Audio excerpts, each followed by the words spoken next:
Good morning and welcome from the Institute for the Danube region and Central Europe, coming live to you from Vienna, Alsergrund. My name is Sebastian Schäffer. I am the Managing Director of the IDM, and we have the pleasure to talk for the third time about the parliamentary elections in Bulgaria within our long-standing and fantastic cooperation with the Karl Renner Institute and the Political Academy. And before we start with the discussion, and before I introduce the speakers of today, I would hand over to Elisabeth Mayerhofer, the director of the Political Academy, for some welcome words. Thank you very much, Sebastian. A warm welcome to all of you. As Political Academy of the Austrian People's Party, we see our job in supporting everybody in his or her personal political education. And part of that job is to enable to foster discussion, to foster reflection of what is going on, not only in Austria, but of course also in countries that we are closely related to. And let me in this context also thank you, Sebastian, and the Karl Renner Institute for the very good and close cooperation in this format that we've been doing together for a couple of times. Let's put it that way. So it's been a very nice tradition working together. Bulgaria is a country that is important to Austria. We have long and good cooperations, and thanks to numerous political connections and historical as well cultural commonalities, there is a long and friendly relationship. Diplomatic relationships, for example, between these two countries have existed for over 140 years. And also economic relations with Bulgaria are of enormous importance for Austria. Austria is the second largest investor in Bulgaria, and our companies have direct investments of 4.6 billion euros in Bulgaria. So quite a number. So the current situation is of importance for Austria. After all, Bulgaria has elected a new parliament for the third time this year, following an election in April and July. The results again create a difficult situation for the formation of a government, but I'm sure we'll hear a lot more about that from our experts and speakers afterwards. So I do hope that you will all receive interesting insights into the current political situation in Bulgaria and a forecast on the possibilities of the formation of a government and which constellation can bring for this country. Have a good and interesting discussion, a good day, and stay safe. Thank you very much for being with us. Thank you very much, Elisabeth, for these introductory words and the long-standing good cooperation. And now we will start with our panel discussion. And I have the pleasure to have with me today Dr. Solomon Passy, the former Foreign Minister of Bulgaria. Thank you very much for joining us today. I thank you. We have, for the third time in this framework, with us, and I'm very happy about this, Velina Tchakarova, who is the director of the Austrian Institute for European and Security Policy. Velina, thank you for doing this a third time. It's a big pleasure. Thank you for having me. And also with us is Denica, Yotova, who is a program coordinator of the European Council on Foreign Relations. Thank you for joining us today. Hello, thank you for the invitation. As always in this format, we will have a round of questions and a little bit of a discussion, but then of course we also encourage our participants to prepare to ask questions to our very distinguished panel. We have the possibility to raise the hand, and I will give you the possibility to speak, but you can also put your questions into the chat or the F&A. Now, before we start analyzing what happened, I would like to ask Velina to give us a brief overview about the results of these third parliamentary elections, but also in comparison, as you have been participating in the previous two discussions, what is the difference, what changed how is the situation on the ground looking like at the moment? Hello, once again on my side. Thank you for the invitation. And I would like to give a very short overview about the current state of election cycles, three altogether since April this year.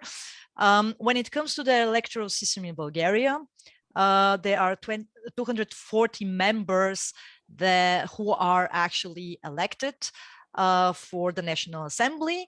The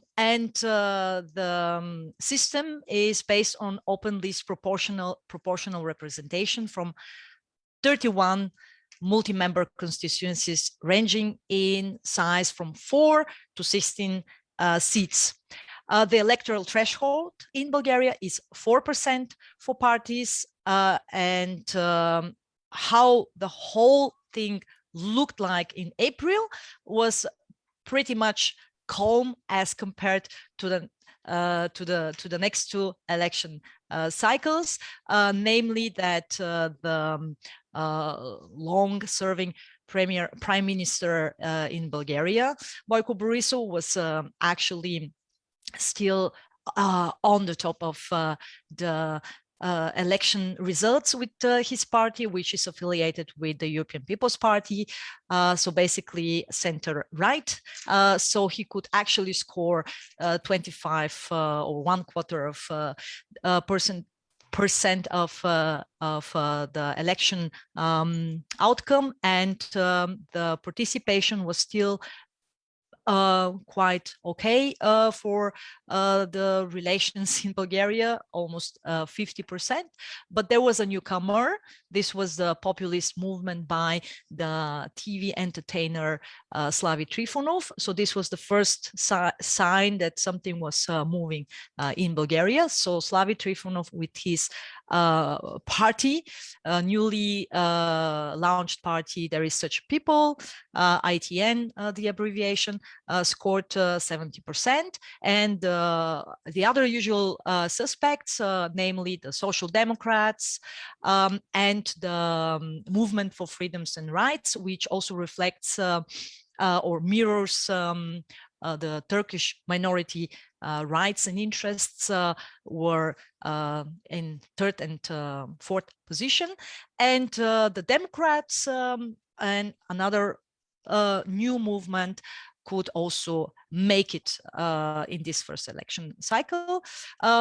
Moving forward to July 2021, why? Because Boyko Borisov could not actually convince the second in election outcome to actually form a government. So basically, then there was this decision to go into election cycle once again. And what happened eventually in July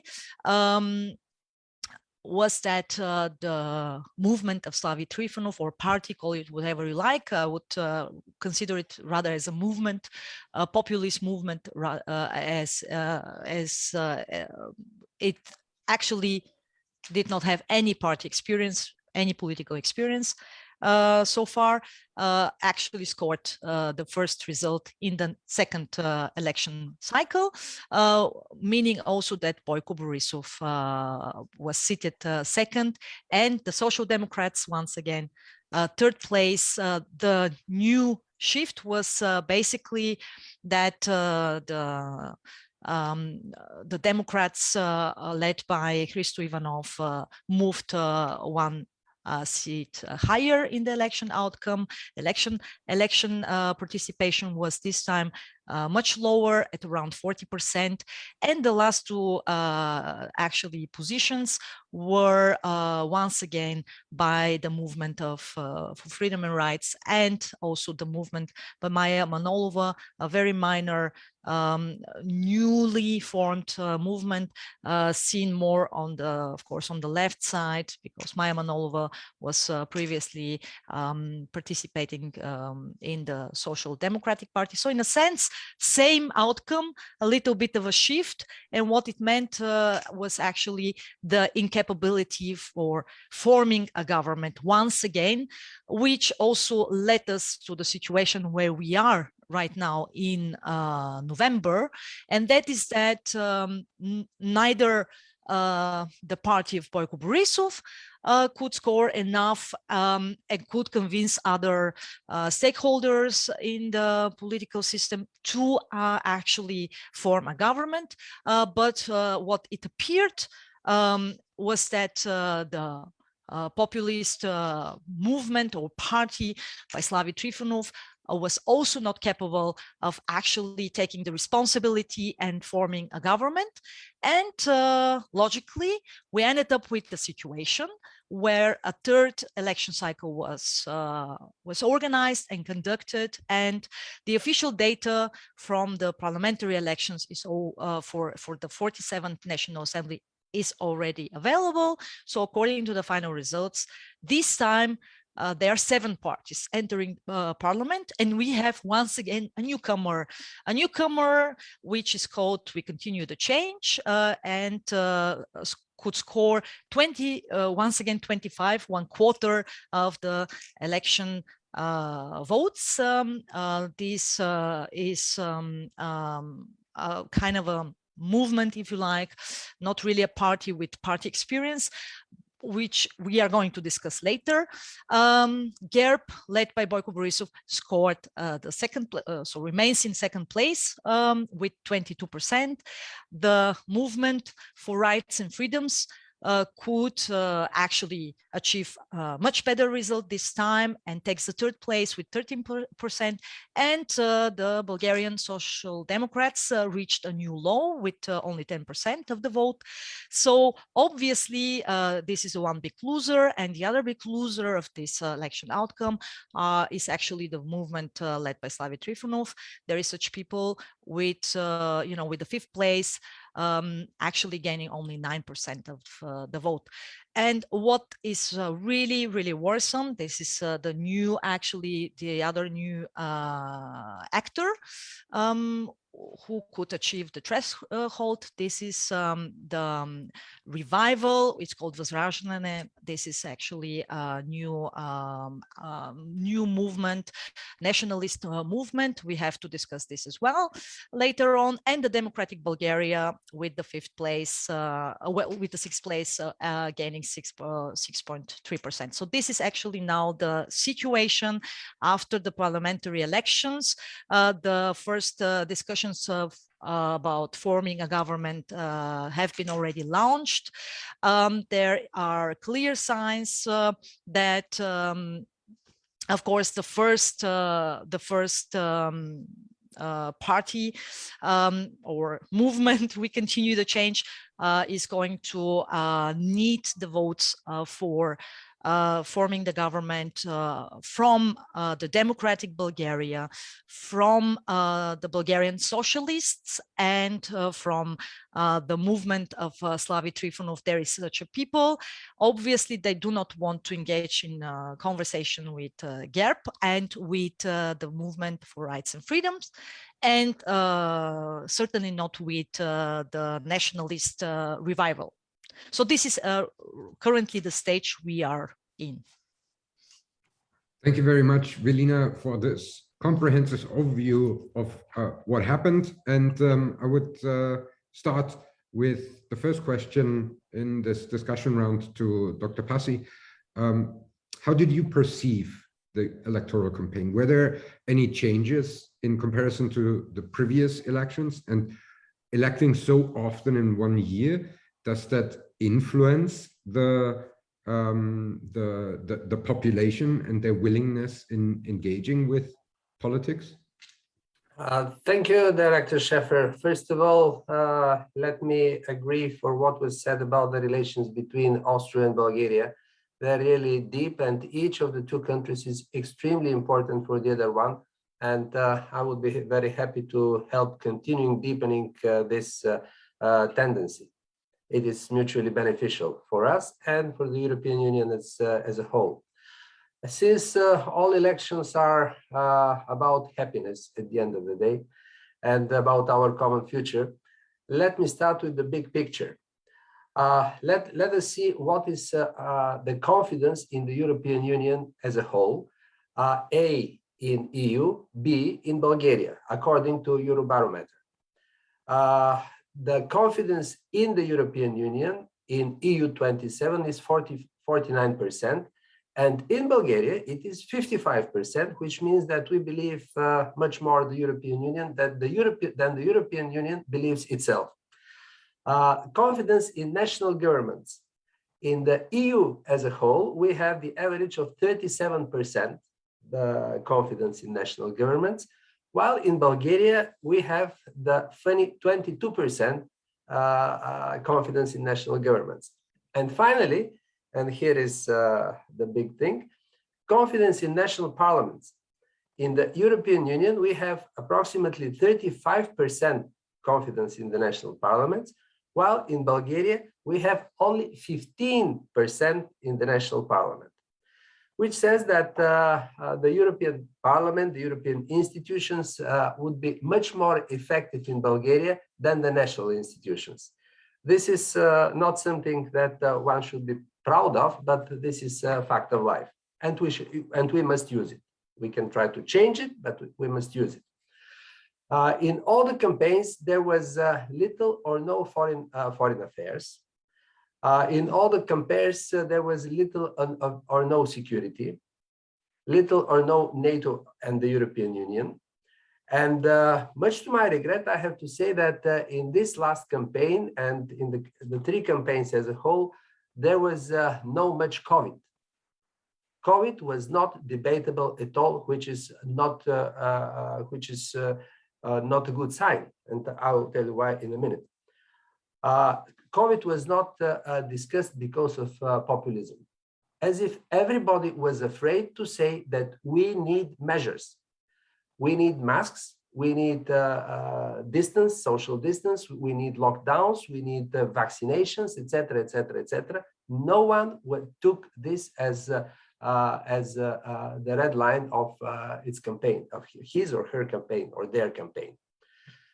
This is really something which does not make thinkers happy, because Bulgaria is unfortunately on the top place for deaths, vaccine deaths, A, in the European Union, and B, in the world. A simple calculation which we made shows that on an annual base, for the last 2 years during the COVID, Bulgaria has 6 times more death cases than during the Second World War. And no one says I'm guilty. No one, everybody says the people are not smart. But we do not have the leadership. We do not have a Minister of Health on place. Actually, he is the ultimate person who is responsible for this. But because of the elections and electoral reasons, he prefers to shy away from this process, from this tragic process of eliminating, of killing the Bulgarian nation. And he is doing this because of the expected elections. They want to please the society. They want not to lead it, but to please it, which is another definition of populism. During these elections, after these elections, we have 1 good news and 3 bad news. The good news is, as Velina said, that we have a new party, which is a smart party, which is not populist party, which is center-left, I would say, but of very smart people who's top, very well-educated young people with experience in interim government, and their top priority is eradicating of corruption, which is good, which is excellent, but we would like to see more of this, because eradicating corruption is very important, but still a tool. This is not an ultimate target of the society. The 3 bad news. The first one is the low activity, the turnout of during the elections. In April, we had approximately 51% voting. In July, we had approximately 9% less, which means 42% voting. And now in November, we have only 26% voting, according to the statistics that I have. but there are different statistics. Maybe someone else will provide other figures. The second bad news is one which was mentioned in one way or another by Velina, and this is the appearance in the parliament of the revival nationalistic party. This is a shameful development for Bulgaria because to my taste and to my judgment, this is maybe the most dangerous party I have seen in the last 32 years of the Bulgarian political life. They are, I will not shy away to call them fascistic party, and they're starting in the same way in which Hitler started, and I think this is very important to be underlined, namely in Austria. They increased in the last 3 elections, little by little their results, and finally they entered the parliament, and now they will continue their march of populism. This is a tendency which was heavily boosted by the COVID. They represent anti-globalism, they're anti-EU, anti-NATO, anti-New World Order, anti-vaccines, anti-masks, anti-everything. And look what is the irony of the fate. They call the other people, those who want measures and who want to protect the life of the population, they call them medical fascists. The fascists, to call you medical fascists, this is really a terrible irony which has to be advertised. What is a very unpleasant fact also is that their voters are mainly young people between 18 and 30 years old.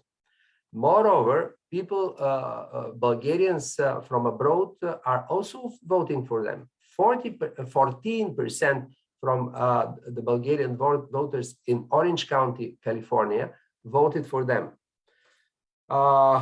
Populism brought Brexit. Populism brought Trump.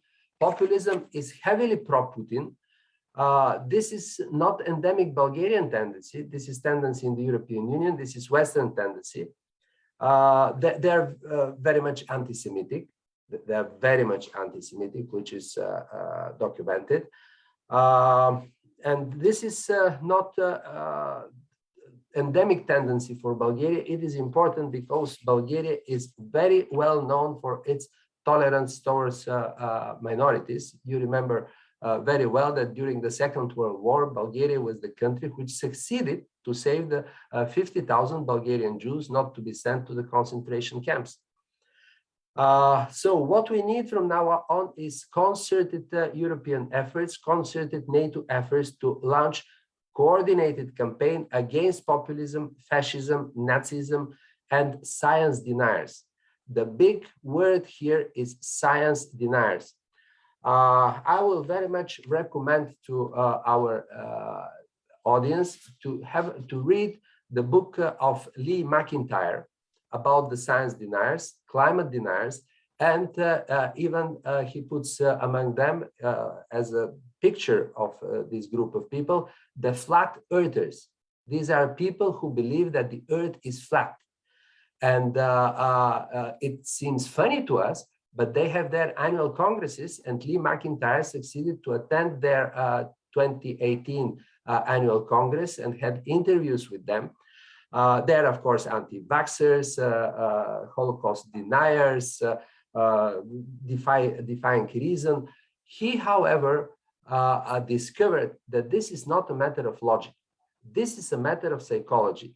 These are people who are social outsiders, losers, or marginalized population.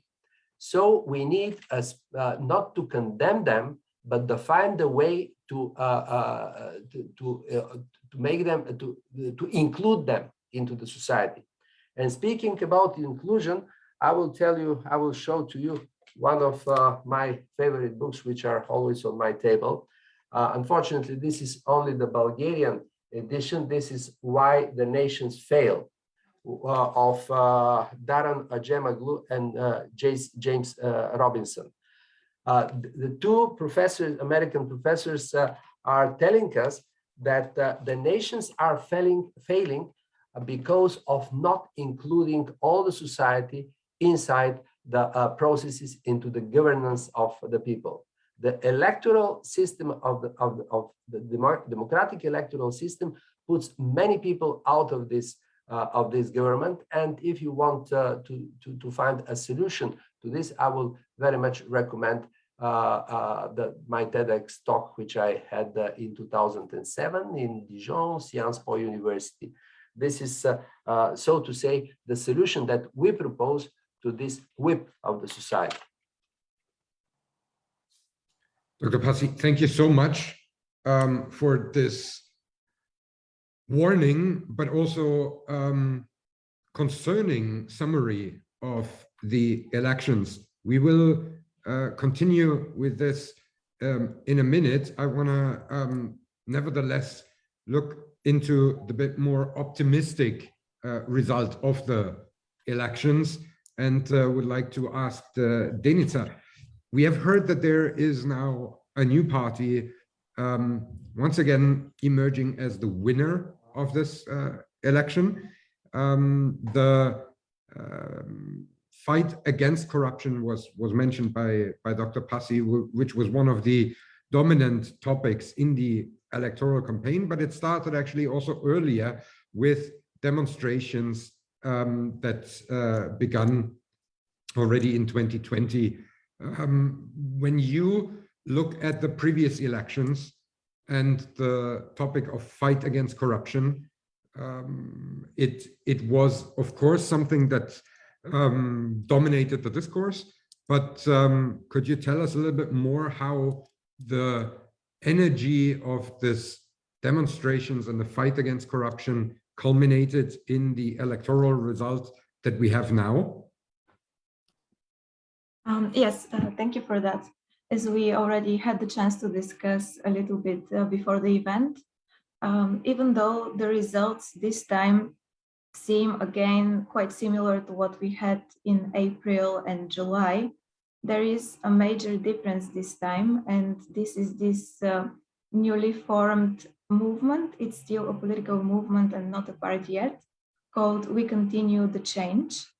And the difference here comes from the fact that when the protests in the summer of 2020 started and people took the streets protesting against corruption, for judiciary reform, and wanted to bring down the government of the former Prime Minister Boyko Borisov, in the elections that materialized in April and July, we somehow did not have the party that managed to channel the energy of those protests, because all the parties that were claiming to be pro-protest parties, and then they had the same vision as what people wanted during the protests, they somehow did not manage to win over the people, and they could not really identify with them. Therefore, the result was quite fragmented. None of these parties really managed to gain a very convincing support. Even the party of Slavy Trifonov, there is such people in the elections in July, they managed to become first, but the difference in the percentage with GERB was quite small, and then they did not really succeed in the formation of a government. In my personal view, this time it's not going to be easy to form a coalition, because they will require 4 parties to form a coalition. It's not even three but 4, which makes it even more complicated. But I think the chances to have a government are much higher this time than in the previous 2 rounds of elections. And the reasons for that are a few. First of all, the new winner is more convincing, and this is quite symbolic. They managed to get a quarter of the votes. So this is, I think this is symbolic in terms of their capability of forming a party. Second of all, they already have experience in the caretaker government, and they already showed clearly the direction they want to follow if they manage to form a government this time.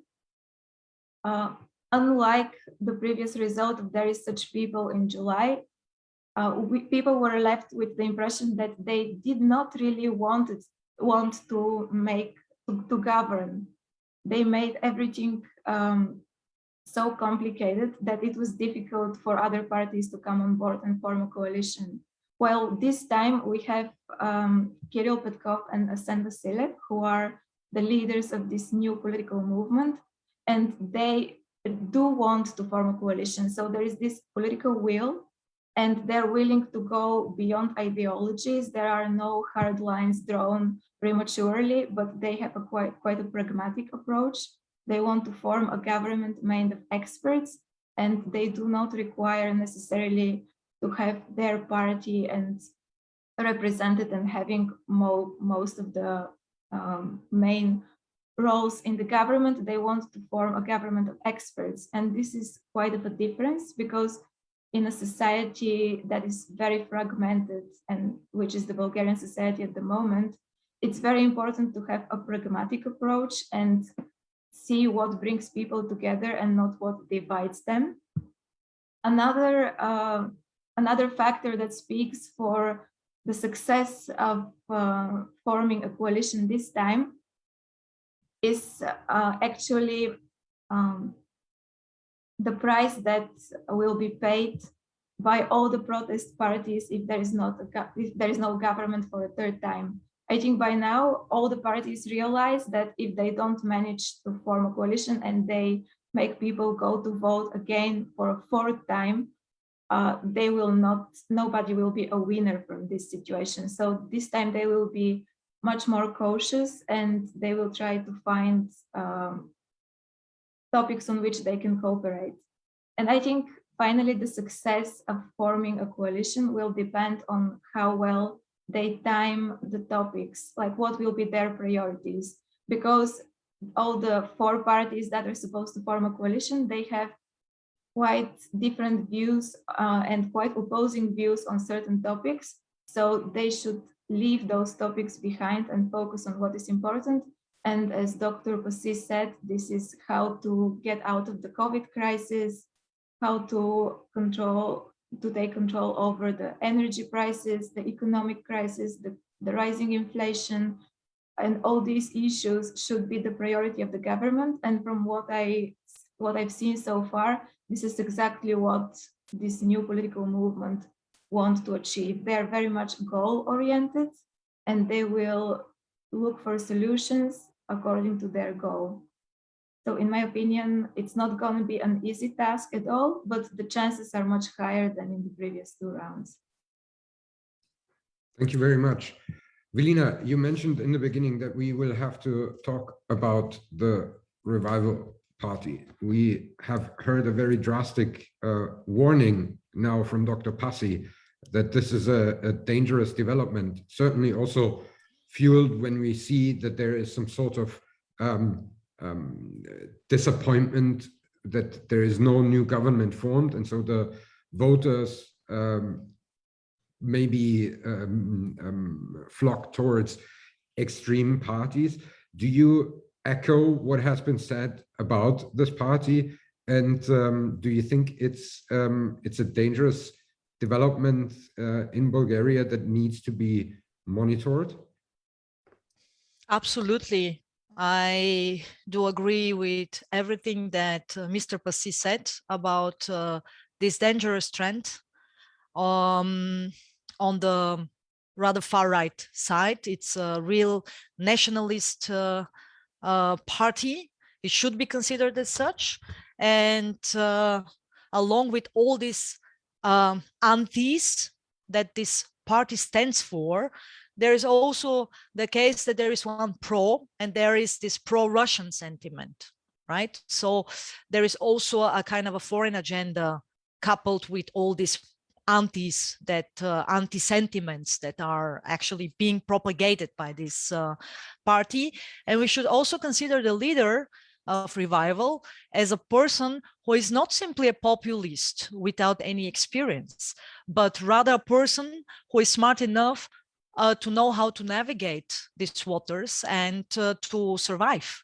And this makes actually his revival movement, if you like, even more dangerous. Rather now, given that the socio-economic repercussions following the COVID-19 outbreak are still in place, as was told, Bulgaria is actually worst off in terms of tackling the COVID-19 crisis, in terms of vaccination, in terms of all actually measures that have been propagated within the European Union.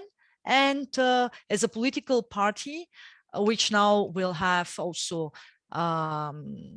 parliamentarians within the National Assembly, this calls for more trouble and more actually, bad reputation, if you like, also for Bulgaria within the European Union family. Thank you. Dr. Passy, you mentioned that during the electoral campaign, there was little to no talk about Europe, talk about the EU, talking about security. I think this is something that seems to be very common within all parliamentary elections that have taken place in the European Union member states in the past couple of years. But nevertheless, the danger that you pointed out with the rise of this party, and also what Velina just said, the probably orientation towards the Russian Federation. Do you think this lack of discourse in the electoral campaign puts an additional danger on the hopefully next government and their capacity to act on a European level? Sorry, you are still muted. Yes, I fully agree with what Velina said, and she rightly underlined their connection to the Russian Federation, but I would rather say their connection is direct to Mr. Putin. This party, it is a public secret that is sponsored by Moscow. I wouldn't call this Russophiles, because in Bulgaria, everybody was grown up with some sentiments, positive sentiments towards Russian culture, Russian literature, etc., etc. We have all the prehistory. Bulgaria gave 2-3 small things to Russia. The first was religion, the second was language, and the third was alphabet.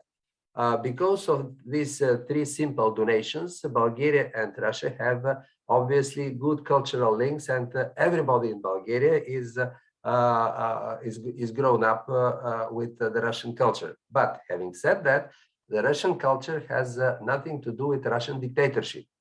And if these people are today advertising Russian culture here, this is because of the Russian dictatorship. If Russia was a democratic country like UK, Austria, etc., etc., you should be sure that this link would vanish immediately.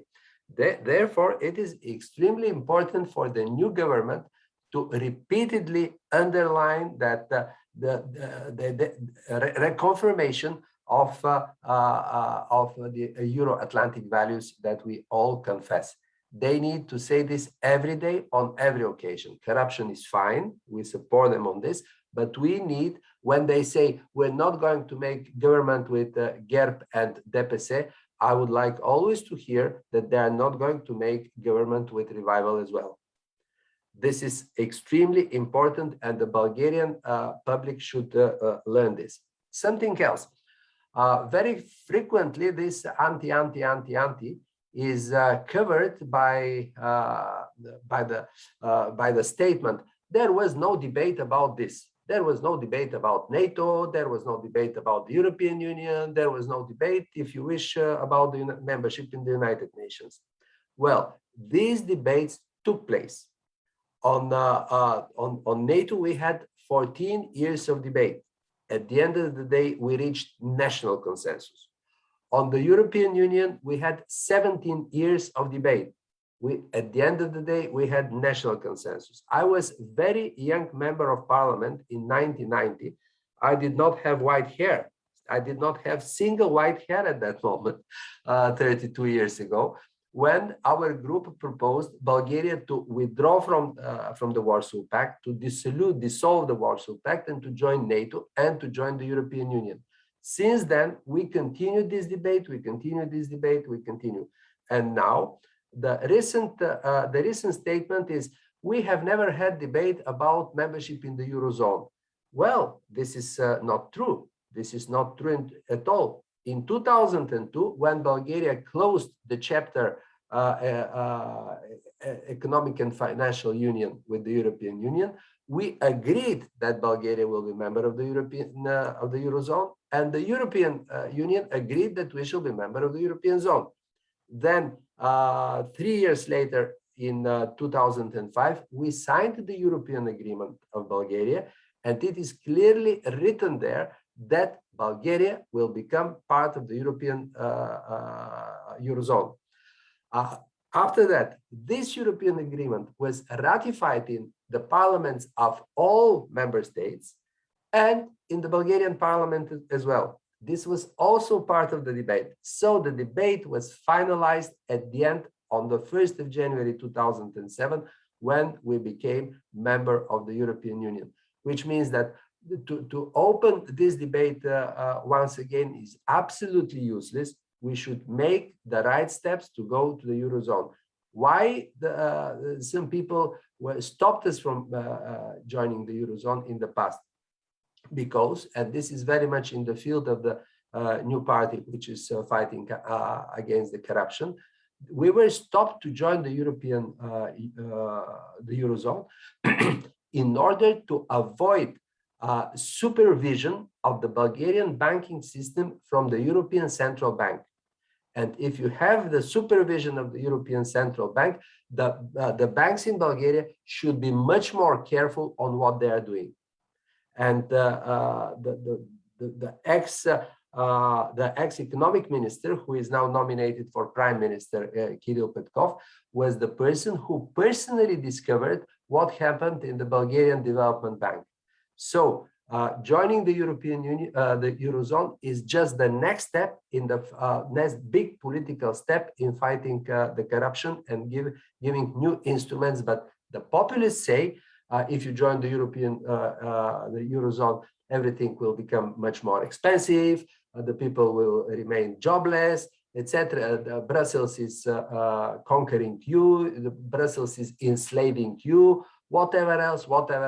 And I will be very happy if you from Austria, the director Schäffer and Velina, give us the great example which you have from your membership in the Eurozone, starting from the beginning. Thank you very much. We certainly can do that, but I would like to continue evaluating a little bit more the election, and because we have talked about the parliamentary election, but at the same time there was also the first round of the presidential election.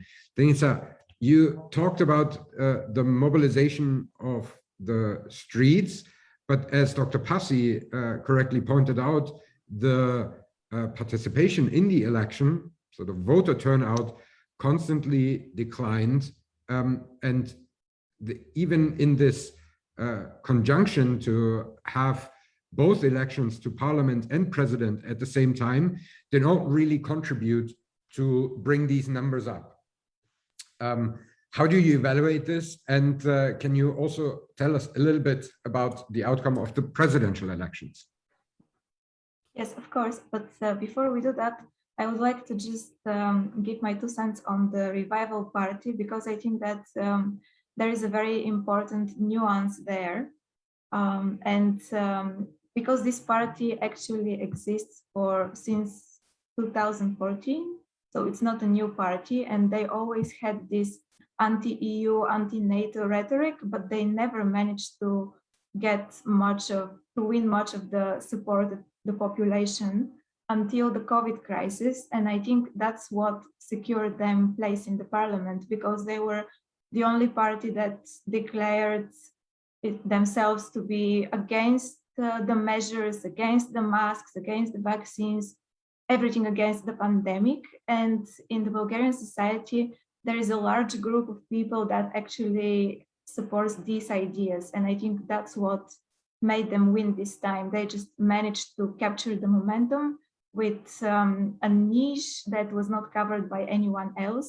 And that's what secured them place in the parliament. I don't think that their anti-NATO and anti-EU sentiment is quite largely supported by the population. I think it's the COVID crisis that enabled them to enter. But that's on the Revival Party. As it comes to the elections, it is true that the turnout was getting lower and lower. I have slightly different percentages than Dr. Passy, but the tendency is clear. There is like lower participation in these elections than in the ones in April and July.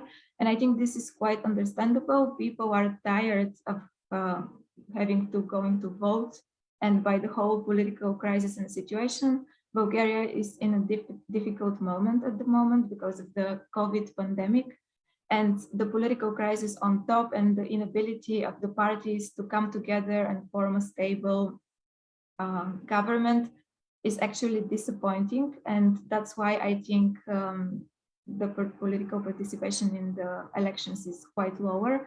I expect that it will be even lower in the elections on Sunday for the runoff for the president.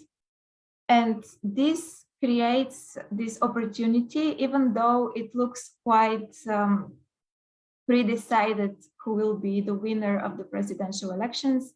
The difference between the first and the second candidate is quite large. The current president, Rumen Radev, has almost 50%, while the second candidate, supported by Gergikov, he has just 22, if I'm not mistaken. Yes, 24.5%. It seems that it's clear what will happen on Sunday, but it's not true because I think anything could happen on Sunday, and it really depends on the turnout to the elections.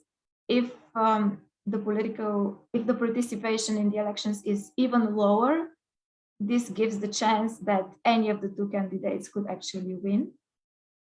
And in the situation in which is Bulgaria in the moment, the role of the president is key, because if a government is not formed for a third time, it is the president who appoints a caretaker government, and it's actually the most important figure in the country in this situation. So I think that whatever happens in the elections on Sunday, it will be quite interesting to watch, and nobody could say what will be the result, even though it seems that the winner will be Radev. It's not guaranteed. Thank you very much. Velina, 3 questions with regards, one with regards to what we heard about the presidential elections. Do you see a potential that there is a shift there? What I am also wondering myself is, how is GAP actually possible to keep their voter bases quite stable over these couple of parliamentary elections? And the third one, maybe with regards to what Dr. Passy asked us. I was in Germany when the euro was introduced, and it was met with quite some skepticism in the beginning, and the major problem was that it was a feeling of everything gets more expensive. But over the years, I would say that people are used to it, and it's less and less the sentiment of still recalculating what it would have been in the German mark. I don't know what your perception here is.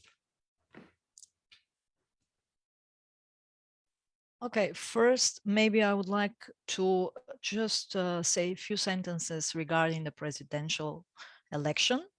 Just to present a personal view, I do anticipate actually win for Radev due to the fact that now the election outcome for the parliamentary is there, and a lot of the parties, specifically parties also not only status quo parties such as Social Democrats, but also parties which are now seen as looking for or striving for change, such as the one winning this election, have actually proclaimed support for Radev, the candidate of the Social Democrats. So in a sense, I do think that the second candidate, Kirchikov, will not have any chances of, competing with Radev on that terrain, specifically because Kirchikov is perceived as the candidate of GERB, as the candidate of the status quo, right? And now, given that the Party for Change, so to say, has taken over, is having good chances of forming a government, I think that this will shift perception. But I do agree that, of course, it will very much depend on the turnout, of course.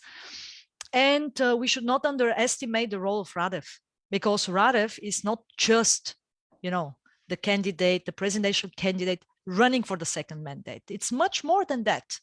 The leader of the Social Democrats resigned, the seat is empty, and my personal anticipation is that Radev will actually prepare in terms of a second, presidential mandate, also to take over within the Social Democrats, prepare also for a further political career. So we should be very, very careful what's going on there, because the spectrum on the left is currently quite in a vacuum. And even though that the party We Continue the Change is seen as centrist left, this kind of wide leftist spectrum is to be filled. And the only person with a reputation right now is Radev.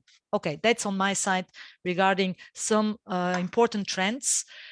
It's really worrisome, and we should consider it from that perspective, that even though that a lot of corruption has been exposed, a lot of scandals took place in the last 2 years, people went on the streets. All of this happened and led also to the rise of new parties and movements. There is still this persistent base of voters voting in favor of GERB, no matter what.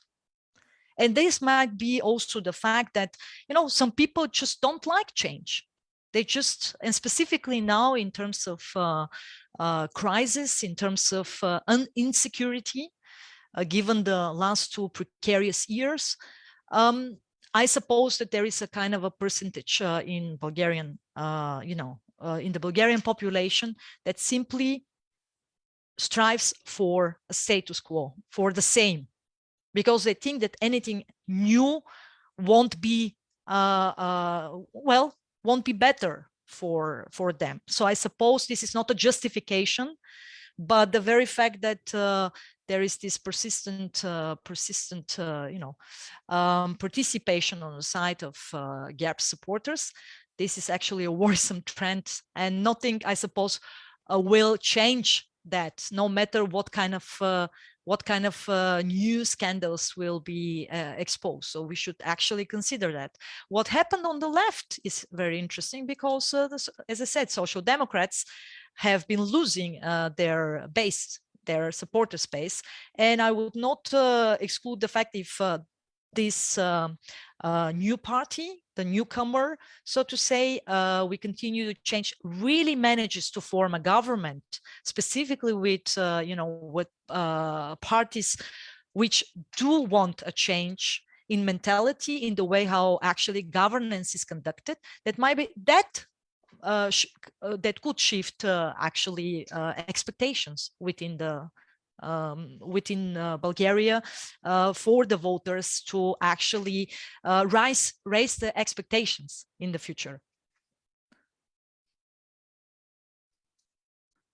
Thank you very much.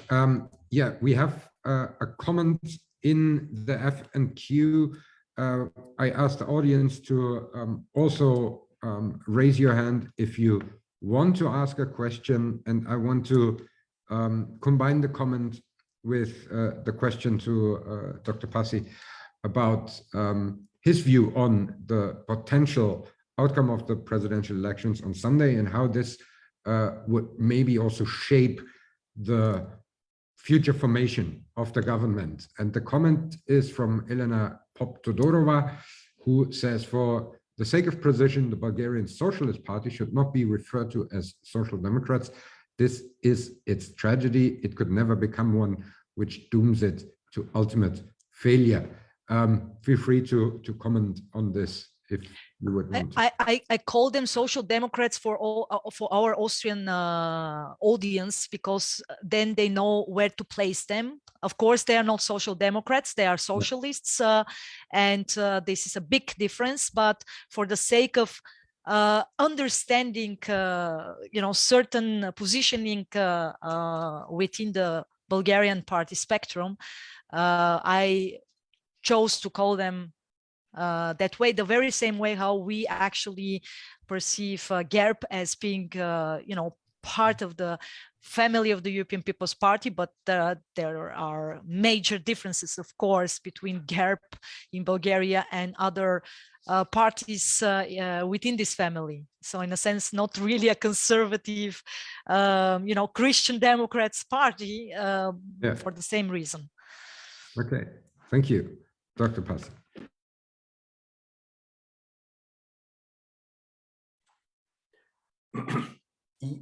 Yes, I wouldn't call this party Social Democrats. They do not call themselves Social Democrats, so why I should call them Social Democrats? But what happens at this moment in Bulgaria with the emerging new party, the change continues, is reminds me of what happened in the UK after Tony Blair took the leadership of the Labour Party.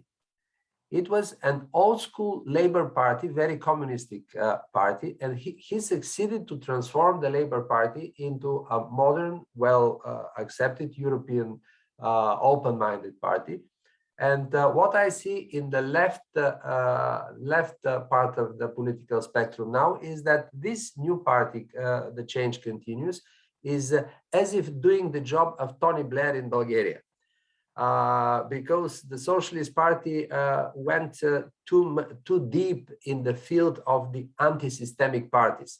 They were against the Istanbul Convention, against all such things which were accepted in the European Parliament as common goals of the European left. They deviated from this. And that's why they opened a space, they as if offered this space to the emerging new party change, the change continues. And we have also one other very interesting development during these elections. We have in this parliament only two classical parties. One is the Socialist Party, which exists for 120 years or so, even more. And the other is the parties for rights and freedom, which traditionally represents not only, but most of the interests of the Muslim or Turkish minority in Bulgaria. They made once again very good progress. And to my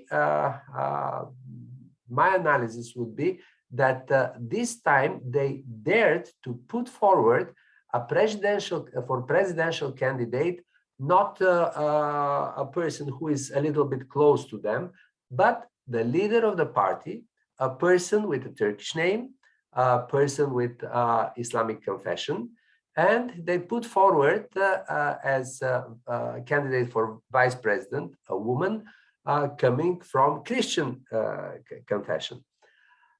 This, I think, was one of the major factors for the extremely good result which they made.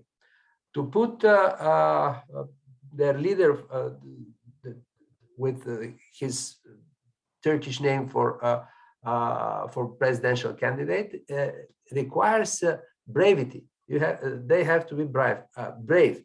Because I remember in 1990, when as a young parliamentarian, I proposed the then leader of the party, Ahmed Dugan, for chairman or vice chairman of the Bulgarian parliament. The people in the parliament wanted to kill me. This sounded so outlandish.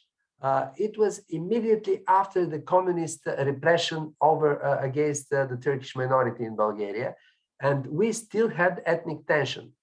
And now this is considered as a very normal suggestion on behalf of the movement for rights and freedoms. And I think that this is a model which Bulgaria should be proud of, and we can export it. A revival is a one-time shot, I hope, I believe, and I'll be working in that direction. But the movement for rights and freedoms is a party which originates from the communist times, when there were really the rights and the freedoms of the people and the human rights were endangered. Thank you very much. I have a raised hand in the audience. Please. I don't know, is that me? Yes. Schäffer. Okay, Yes. good. I've been writing to you, now I'll be talking to you. My name is Tchakarova. I'll make my introduction very short and just tell what matters to this discussion. I've been in the whole entire process of change, of transformation since day one for 30 plus years now. And that's why I'm tempted to make a few comments on the situation as it is today, which is indeed very different, as all of the speakers said. Now, three comments on revival, on the Socialist Party, and on this very unusual move by the Turkish party, which decided to step forward aggressively, provocatively, and this has a good reason as well. I'll start from number three. The movement for rights and freedom. Actually, the movement for rights and freedoms has been under very serious attack for corruption and for creating a network which practically gives them full control over the judiciary in the country. Actually, it has been singled out as a corruption breeding party by the Magnitsky Law. And it was only the Americans who dared name names as regards the actors, I would say, of corruption in Bulgaria. So what did the movement of rights and freedoms do? They put forward their leader as candidate for president, and yes, they put the symbol of corruption, the symbol of all kind of takeover of state institutions, an individual called Passy as the leader of their ticket. Not, can you imagine, in the town which symbolizes Bulgaria, Bulgarian history, Bulgarian culture, in Veliko Trnovo. My Bulgarian fellow countrymen will tell you what Trnovo means to Bulgaria. It is everything. It's the symbol of what Bulgaria is and who the Bulgarians are. So what do? They put him as the leader of the ticket there. So it was all meant as a provocation, in all honesty, provoked by President Radev, who decided quite strangely to me to challenge publicly the leader of the party over a statement he had made in Turkey. That's another long story. We maybe don't have the time to go for it. So basically what the movement of rights and freedoms is doing, they're claiming their territory, and they're saying we're not paying the price for corruption in this country. No, we are a regular and full-fledged participant in the political game. The Socialist Party, I've been there. I first ran as an MP for the Socialist Party. On the 5th year, I quit over NATO and all other different disagreements. This is a huge problem, and I would say that the Socialist Party bears a major responsibility for the state of affairs of the political landscape in the country now. And this is why I reacted to Alina's kind of description of them as social democrats. You give them a free ticket, Velina, in that way. which is not the case at all. The Bulgarian Socialist Party, which has carefully cherished and taken through the 30 years the communist tradition, which actually made it a party, they have always vehemently, vigorously, angrily opposed any idea of social democracy. I was trying to form a social democratic wing in the party, and I was chased away by saying, okay, if you want to be a social democrat, you go and join the old social democratic party. So please, please, please, even for the sake of the Austrian audience, do not give them a credit which they do not have, do not deserve, and are not entitled to.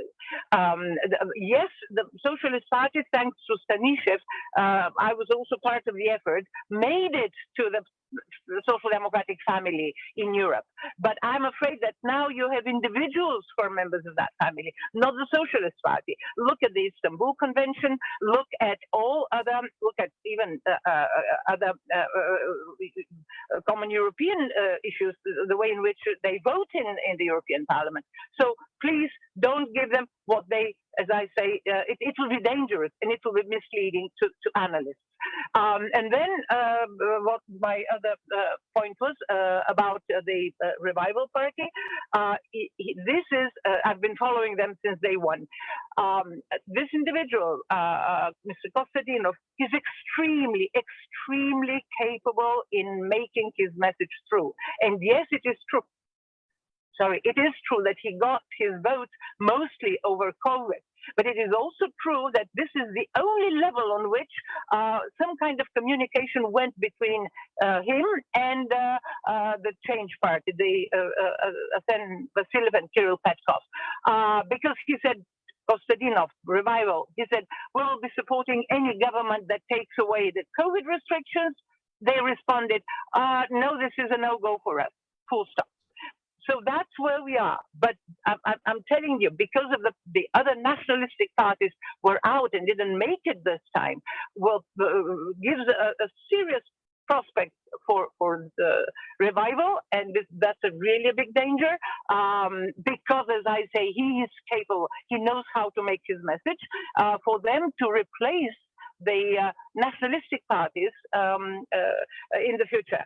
And then he carefully avoids the Macedonia topic, which will be another hot potato. I heard you mention that the kind of foreign policy agenda was not part of the election. Of course, no surprise, many more serious issues, but that leaves a lot of questions unanswered and unaddressed. And we will definitely, as Solomon said, we need them to every morning raise in the morning and say, yes, we are part of the Euro-Atlantic community and we support it.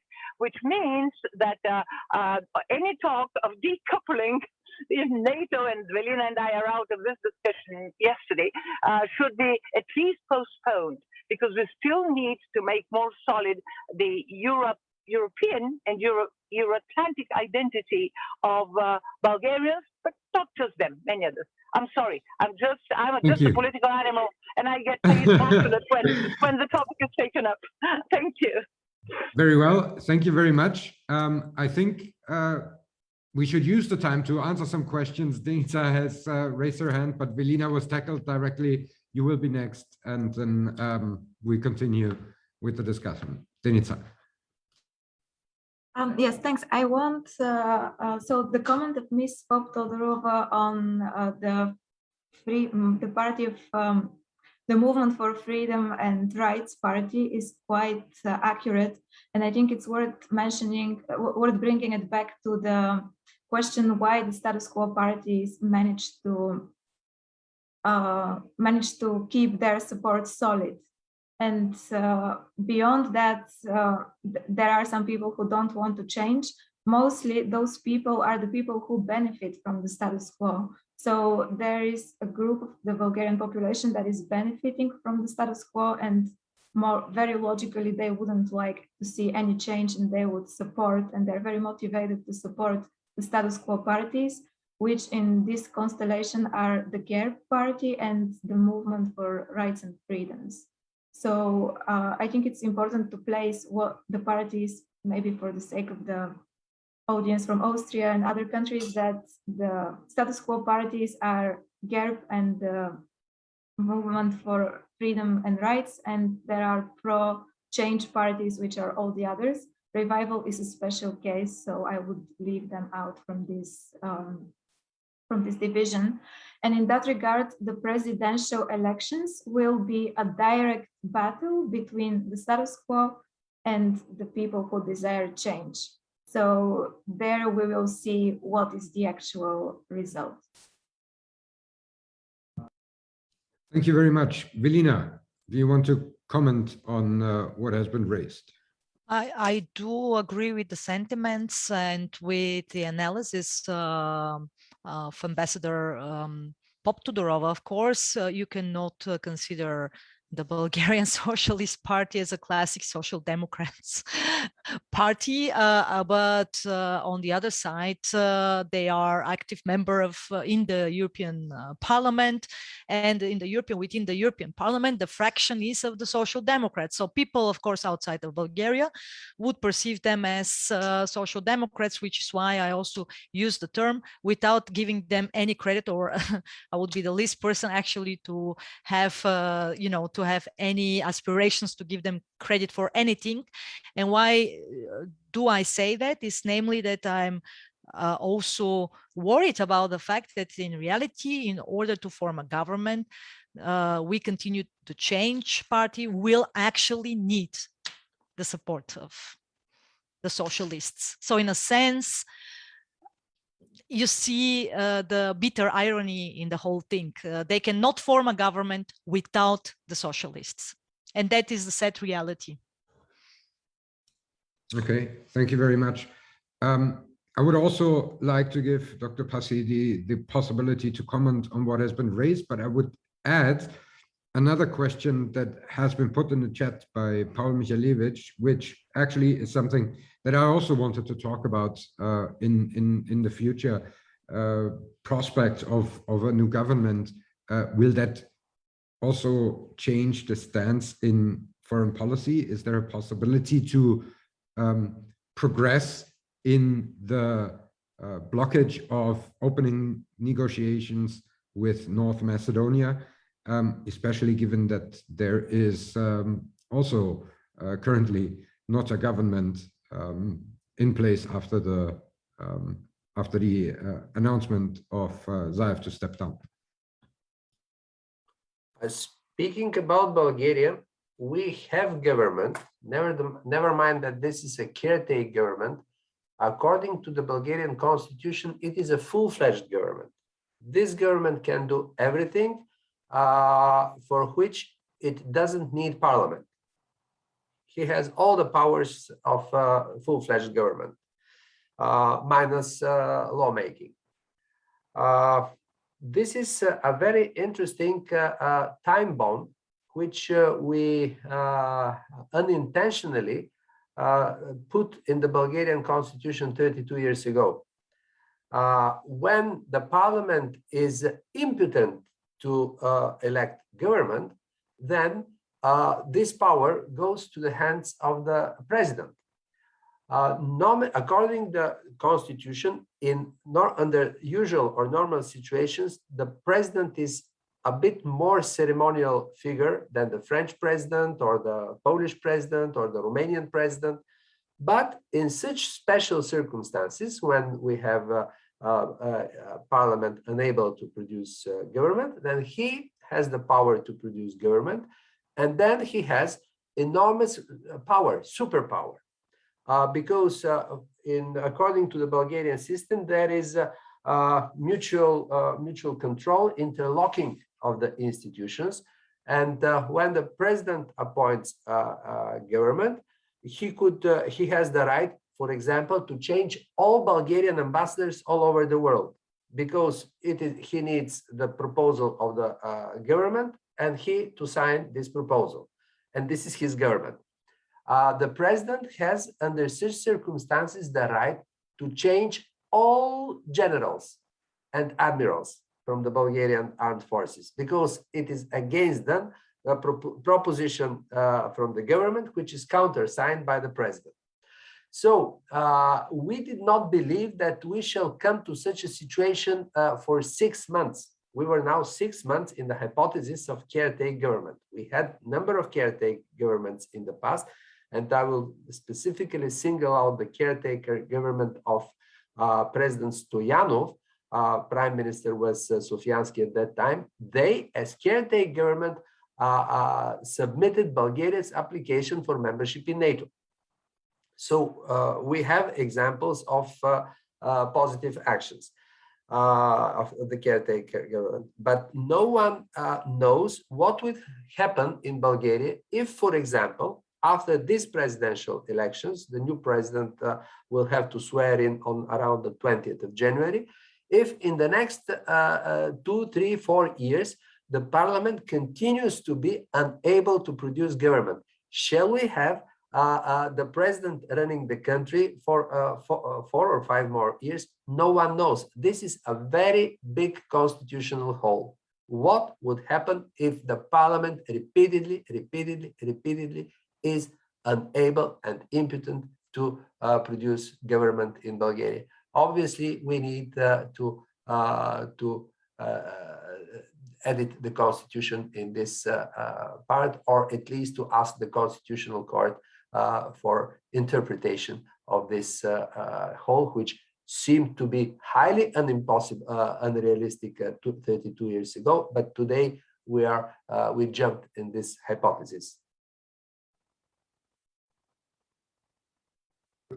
Thank you. I would directly ask a follow-up question on this. Do you think that the possible scenario that you described could be something that is misused in the second round of the presidential election? Is there a possibility that this will be a topic that is discussed? I haven't heard this discussed in public. I haven't heard this discussed in public. I do not suspect the two candidates for the re-election, for the elections on Sunday, to have such a hidden agenda. I do not suspect. They seem very reliable people, both of them, in one way or another for different reasons. But this is we are not making the lawmaking. We're not making the law for decent people. The law should work for people who are not decent as well. That's why we have to change the law if it does not cover the option of people with wrong intentions to be one day on this position. Thank you very much. Denica, the prospect of a new foreign policy, regardless if there is a new government or not, under the circumstances that have just been described, what do you think will happen with regards to North Macedonia and the further European integration and the role of Bulgaria in it? So the question for North Macedonia is actually the hot potato that no party wanted to really address during their campaign.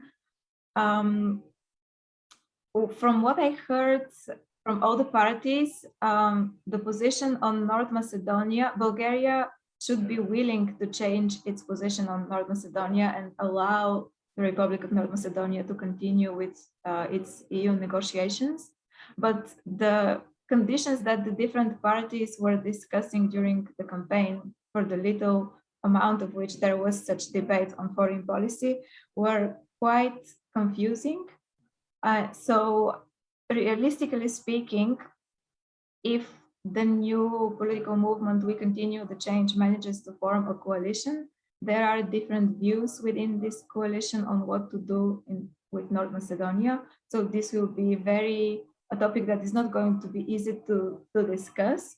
But Kirill Petkov mentioned that he wants to create new joint commissions that will discuss between Macedonians and Bulgarians how this could move forward. And they will not be formed only by historians, but by people from the business sector and other leaders and young people. So they want to orient the direction of the discussion in the future cooperation between the two countries and how they could live together and benefit from good neighborly relations, and not so much on discussing past issues. I think this seems like a very ambitious task, and probably it's a little bit naive to think that such initiative will produce a result. But if we talk about political will, I think there is the political will to move forward and allow the Republic of North Macedonia to continue with its negotiations. But here, of course, this does not depend only on Bulgaria. It also depends on the situation in North Macedonia and what they're willing to change and compromise on in order to move forward. I missed the answer for North Macedonia. It was not intentionally, but I was attracted by the other part of the answer. My organization, the Atlantic Club of Bulgaria, has a history with Macedonia, or as we call it today, North Macedonia, since the very beginning. The country was maybe 11 months old when we sent a delegation there to tell our neighbors and brothers that we are working for Bulgaria to join NATO, but our immediate next task is Macedonia to join NATO.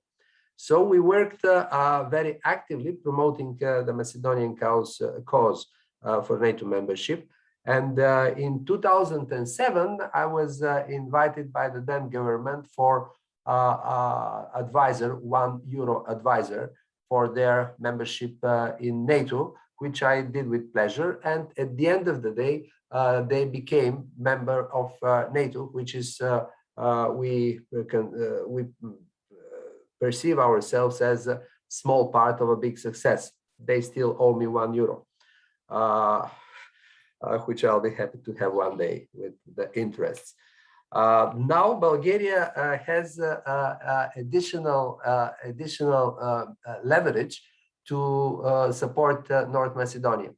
I have to say that Bulgaria has a specific influence in the European Parliament nowadays. A Bulgarian national, Sergei Stanishev, is chairing the socialist group in the European Parliament.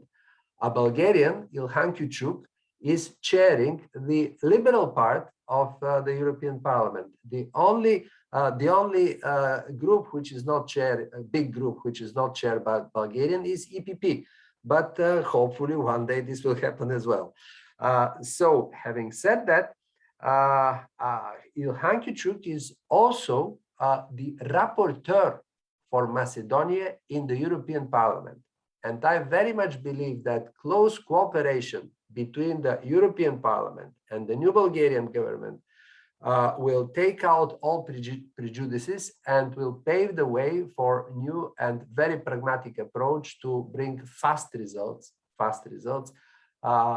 vis-a-vis Macedonia's membership in the European Union, and I would say Albania's membership in the European Union as well, because Albania becomes collateral damage of the disputes between Bulgaria and Macedonia. Thank you. Velina. Yes, I would like to also add something. This is my biggest, actually, so to say, question mark for the new government, if it's, of course, being formed, and that is that it will lack any foreign policy experience, even though that the leaders come from, basically from the interim governments and have governance experience. I do fear that they will be overwhelmed by the escalation trends, not only in Western Balkans, but also in Black Sea area and in Eastern Europe. And that might, of course, have a negative effect on Bulgarian foreign positions and also on the role of Bulgaria as a European Union member. That, of course, is a worst case scenario. I mean, that doesn't necessarily have to happen that way. There is a fun fact, by the way. Over the last 10 years, more than 140,000 citizens from North Macedonia, which has a population of around 2 million people, have acquired Bulgarian citizenship based on Bulgarian origin or Bulgarian roots or Bulgarian conviction, so to say, feeling close to Bulgaria. And another 25,000 have submitted a request for Bulgarian citizenship. And Bulgarian citizenship was also used in North Macedonia during the last local elections as something that was meant to compromise the candidate. The one of the candidates didn't succeed, but the candidate, even though that she apparently has a Bulgarian citizenship and she comes actually from a nationalist party, has actually won. But in a sense, what I'm trying to say is that it is a highly polarized issue, and a smart Bulgarian government would actually be interested in rooting for a European Union membership of North Macedonia, because once becoming a member, once being part of the European Union family, a lot of these issues become domesticized. And being domesticized means becoming a domestic issue between European Union members, then suddenly you have a very different level of discussions and a very different level of stakes. And you erase this really highly sensitive issue as being part of a political agenda for a party to win elections, right? So in a sense, I would really recommend the next Bulgarian government to look for options how to actually propagate, find a compromise, of course, solve the issue so that actually the door is open, gets open to enlargement for North Macedonia and Albania, because otherwise also the signal for the Western Balkans is going to be very, very negative, in a sense that we are already observing quite worrisome trends in Bosnia, in Serbia, and to some extent in Montenegro. And of course, that would actually create further setbacks. Mm-hmm. Thank you very much. We are coming to the end of our discussion, but I would like to, on the one hand, sum up the major challenges that I took away from it, but then also ask all three of you to, on the one hand side, comment if I missed something, and what do you think will happen on Sunday and then afterwards with the possibility of a new government. The three challenges that I see that we have discussed for whatever the next government in Bulgaria is going to look like is that they have to tackle unpleasant measures with regards to COVID, which has not been discussed in the election because it is a hazardous topic for winning votes. The second thing is that there are major foreign policy challenges where we need to find solutions for the benefit of the region, but also the country. And the third thing is that there has been a lot of anti-everything in some sort of extremist parties been advocated. So another challenge that I would say is that the next government needs to find something where there's actually a constructive approach and something pro to it. Dr. Passy. Well, I would point out four plus one key topics for the next government and the next president. First one, of course, the pressing urgency is COVID. The other one is energy, as the prices of electricity and heating are skyrocketing in Bulgaria and the winter is approaching. The third thing is the Green Deal and climate change with the European Union, and the rehabilitation and development plan of Bulgaria. We have to invest something like 12 billion euro into development of the countries and not into repairing of old roads. So we need a vision. For me, what is the biggest hole in the Bulgarian political life is long-term vision of targets beyond the horizon. This is something which we desperately need, because there is no good wind for a ship which doesn't have direction. And finally, which is most important, not only for Bulgaria, for the European Union, but for the civilization as a whole, this is the fight with populism. Thank you very much. Denica. Thank you. I would like to summarize what happened in Bulgaria in the last, let's say, 2 years since the protest started, as actually a very positive outcome. And I think that the fact that we had 3 elections in 1 year is not negative, but actually a positive trend, because that means that the Bulgarian civil society is activated, they do care, and they're trying to find ways to influence the situation in the country. And the last result in the election shows that there is a large majority in Bulgaria that actually wants reforms and change, and they want to move away from the corrupt regime that we had before. So, and to all these issues that were not tackled properly, like corruption, our media situation, and poverty, and all of that, they really want to see change. And by the election of this new political movement, Kirill Petkov and Asen Vasilyev actually are everything that the previous prime minister was not. So it will be interesting to observe how this change will be shaped and to what extent they will manage to achieve their goals.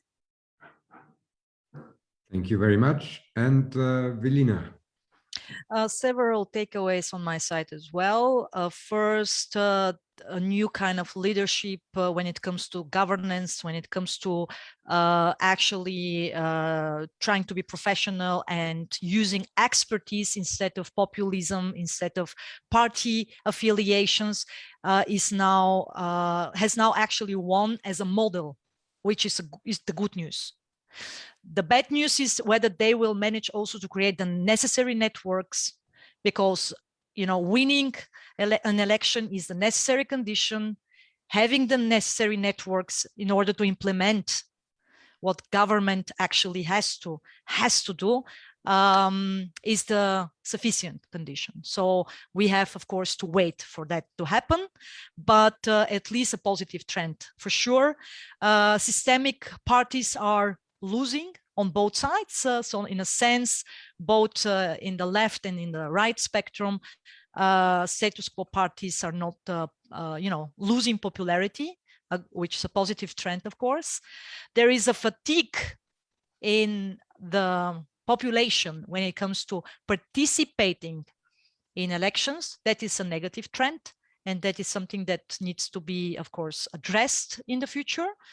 Because, of course, democracy is functioning when elections take place. But on the other side, when population does not want to participate in the election, then this is a worrisome trend that needs to be certainly addressed.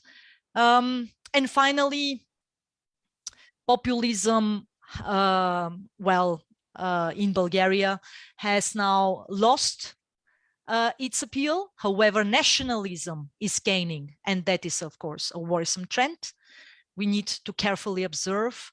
And finally, Bulgaria does not exist only for itself. It's surrounded in a very volatile environment, and needs to contribute also to the security, prosperity of this environment as a member of the European Union family.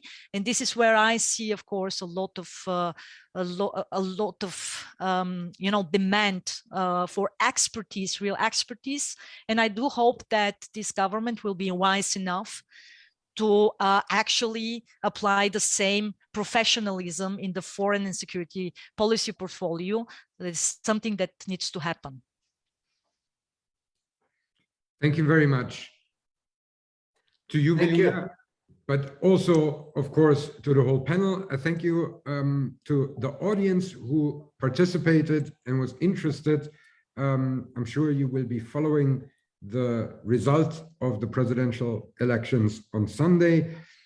I also want to thank our cooperation partners, the Karl Renner Institute and the Political Academy, for doing this one more time with us on Bulgaria.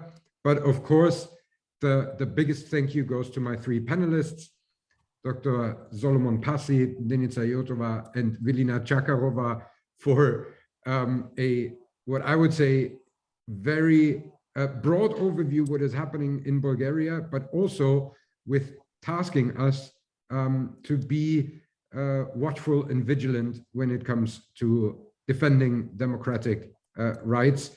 And this is something that all countries in Europe, regardless if they are EU member or not, have in common. I want to end on a positive note. I had a meeting with Penka Angelova, who is the director of the Elias Canetti Society in Ruse last week. And she said, with regards to what is happening what is going to happen in the parliamentary elections, positively, there will not be a fourth round in 2021. Hopefully, there will not be a need for a next round in 2022, and we will see a government. Nevertheless, I will be looking forward to talk to all of you again once the situation is a little bit more clear. Thank you very much for your time. Stay safe, stay healthy, and take care. Thank you. Thank you. Continue on Twitter. Thank you Bye. very much. And thank you to the audience for listening and for the questions, of course. Thank you. Bye-bye.